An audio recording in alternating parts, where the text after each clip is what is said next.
Welcome back to another video. In this video, I'm going to go over where it all started.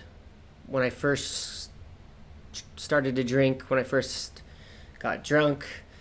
This will be the first video in a three-part series where I kind of paint a picture for you of how I got to where I was when I decided to quit drinking.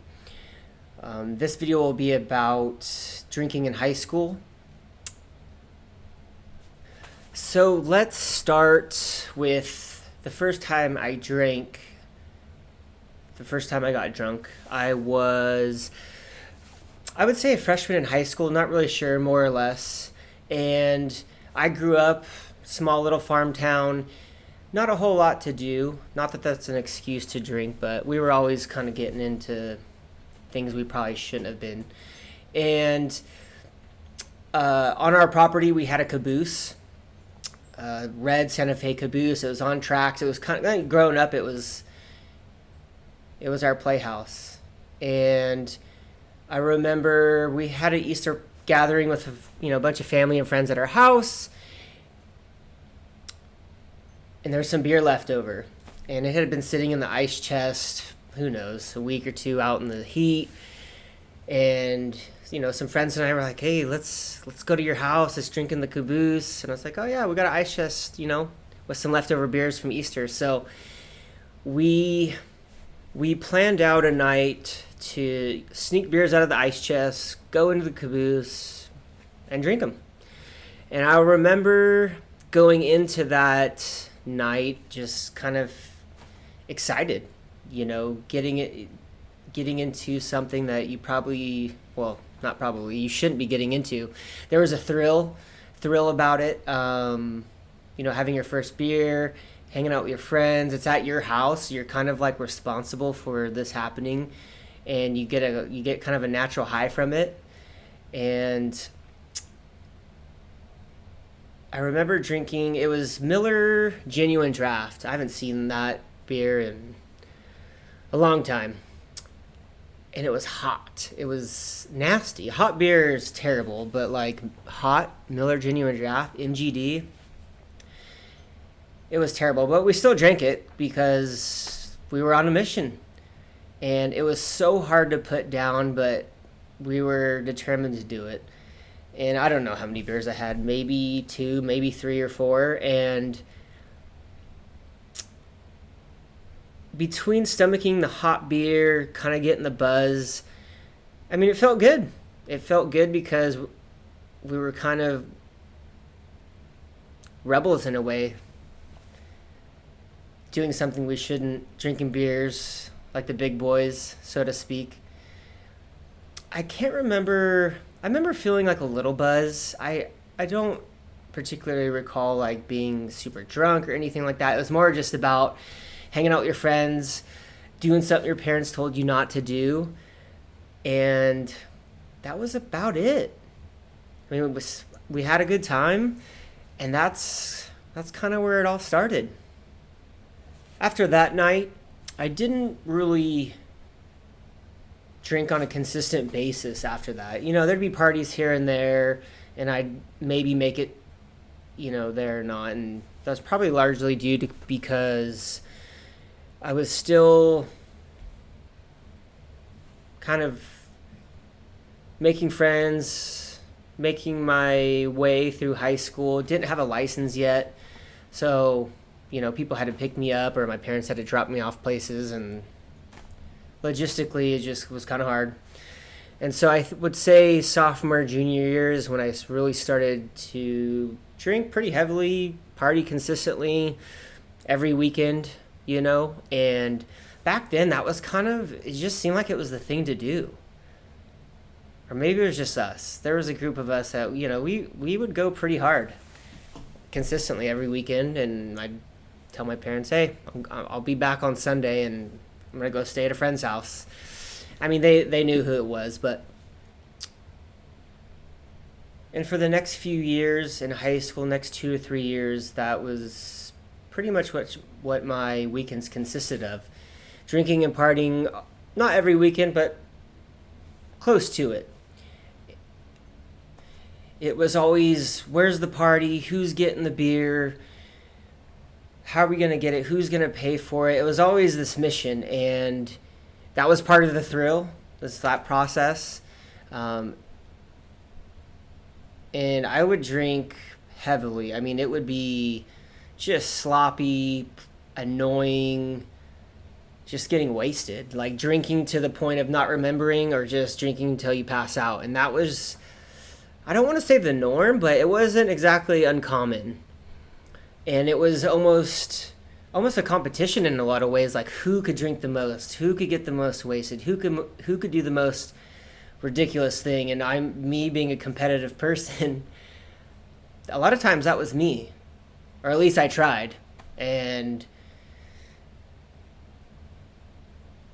yeah, did a lot of really dumb things. I'm lucky that I didn't severely injure myself or other people, just doing ridiculous things. um, the drinking was also, I would say, like very ego based.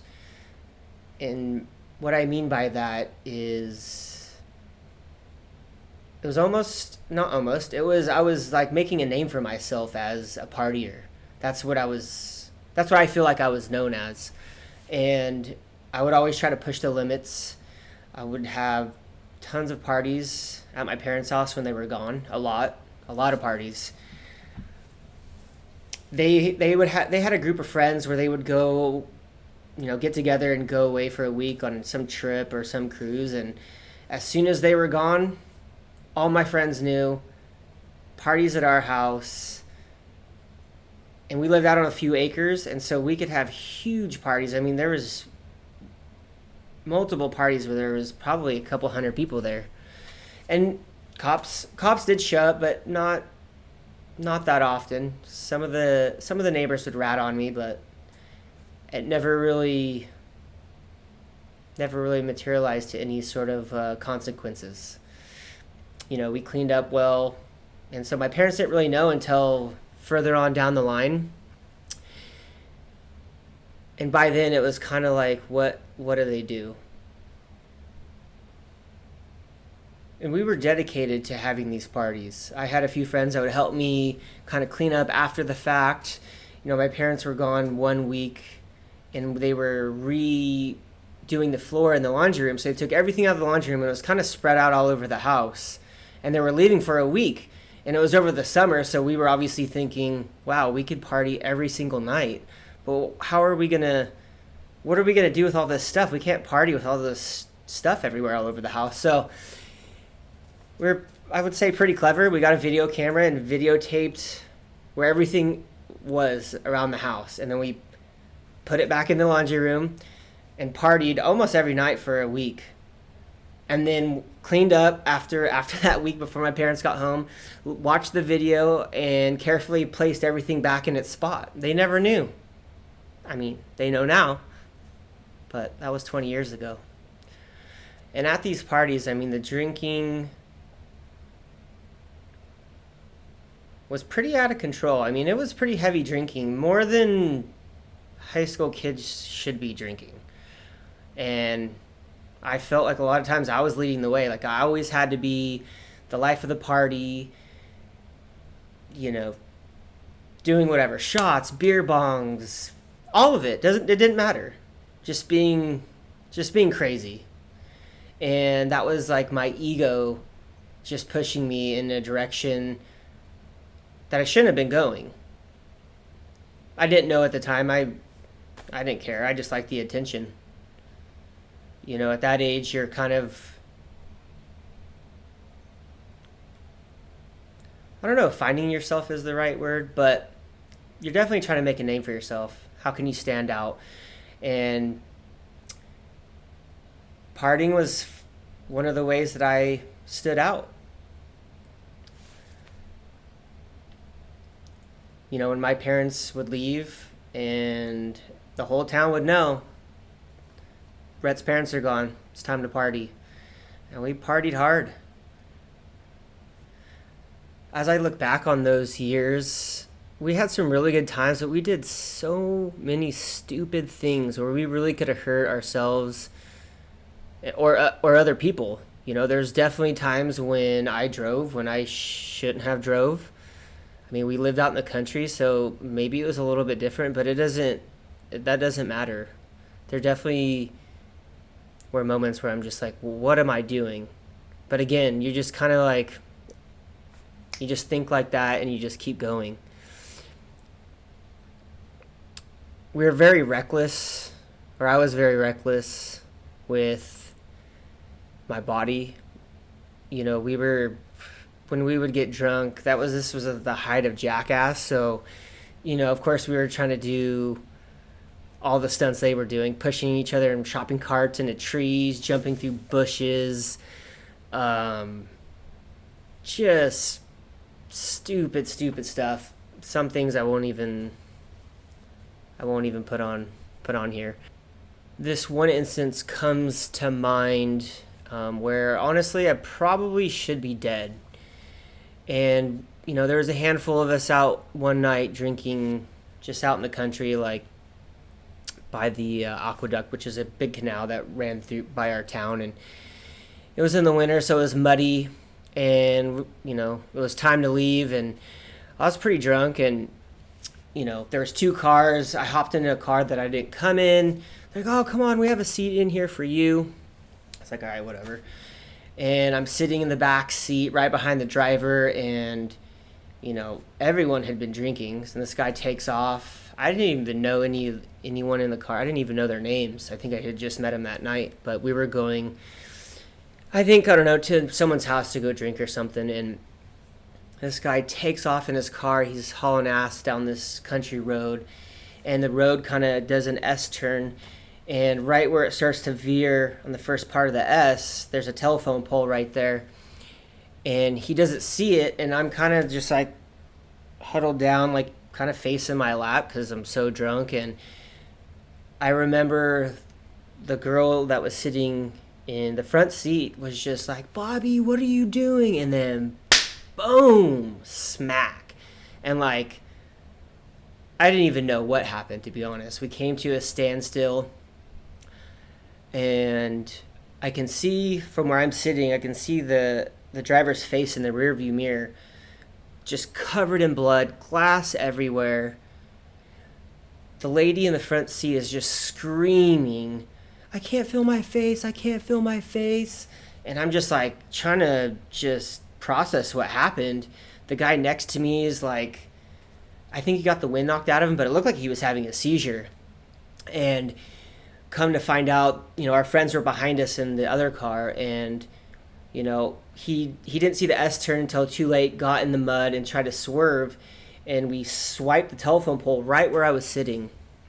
And my friend behind us is like, you guys flipped and rolled a few times. I mean, I don't recall that, but it happened so fast. The impact was so hard. I honestly, I didn't know what to think. I was just like, get me out of this car. Like, everyone walked out away from the car. I got in the other car, went home, and I remember telling my best friend, and he's like, dude, that was so crazy. And I was just like, I remember this. I was like, I'm never drinking again. Obviously, that didn't happen. I can almost guarantee I was drinking the next weekend. And I think about that story, and it just goes to show, like, what alcohol does to you. Like, I could have easily been dead at 16, 17 years old. And because I was so drunk at the time, I didn't understand the severity of what could have happened, or what did happen, that I kind of just went home, passed out, and went on as usual the next day. A week later, that incident, that crash was old news. It was just like, almost like it didn't even happen. I was like, all right, where are we partying next? I haven't told a lot of people about that story, but looking back,